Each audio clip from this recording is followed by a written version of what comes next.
November the 22nd, and I'm continuing a fix I actually started a couple of days ago. I didn't make a video because it was done during the middle of the day, but basically I had this door stand here, and the thing that bugs me with the door stand is I got this cardboard cover on it.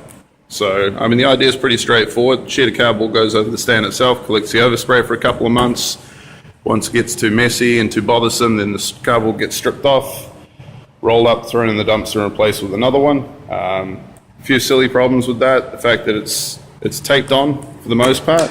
There's a few screws in it, but they obviously don't hold it very well. It doesn't collect overspray particularly well either, so as a result, a lot of it can break off with high pressure behind it and end up in what you're spraying to. Resolved this problem on the base of it a wee while ago because that really bugged me. So what I've done is I've just basically taken scrap and made a plywood base for it. There's 2 screws in each corner, normally covered up by tape to prevent overspray. So this way, in a couple months when I want to change it out, all I can do is pop those 2 screws, throw this thing in the dumpster, spend 4 minutes, build another piece of scrap and put it on there. But the idea is where it would normally take me half an hour to strip all the cardboard off and the overspray and clean it up properly, this should cut that time down to about 5 minutes.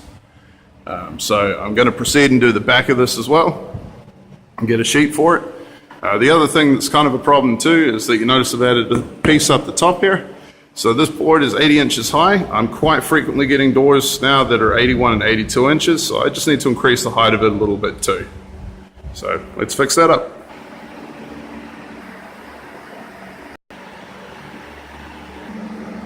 Okay, so just a quick look. I've stripped this thing down, got rid of all of this cardboard and junk and overspray. You can see how much of a mess that's made on the floor. So there's all that cleanup to do as well. So it's taken me about 6 minutes just to strip all this down. And let's see how long it takes to put the board up. Alrighty, so anyone clever would have noticed I broke the piece of particle board while I was putting it up there. So I'm just going to whip some primer in here this morning when I use it for something else we're doing, just to stop anything from breaking up in there, but I don't think there's too much of a problem. But basically it's one sheet covering everything up. So the way it used to be done, you can see all these screws down the side here, all holding that cardboard in place, as well as all the tape that was originally wrapped around it. Same thing down this side here. Whereas now, ideally, I just cut one brand new sheet, take 4 screws, there's 6 at the moment due to the broken board, and then when I'm ready to go, all it's going to take is just whipping this tag off under the overspray, pop the screws, carry the whole sheet out to the dumpster. I don't have to deal with this big mess in the garbage can here, I don't have to deal with all the crap all over the floor. Nice and simple. The nice thing too is I can cut it to whatever height I want it.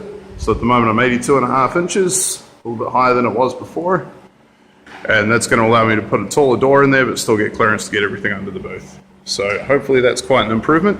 And next time I'll probably use plywood instead of particle board so it stays together a little bit nicer. But all in all, I think it's going to save a ton of time and hassle later on.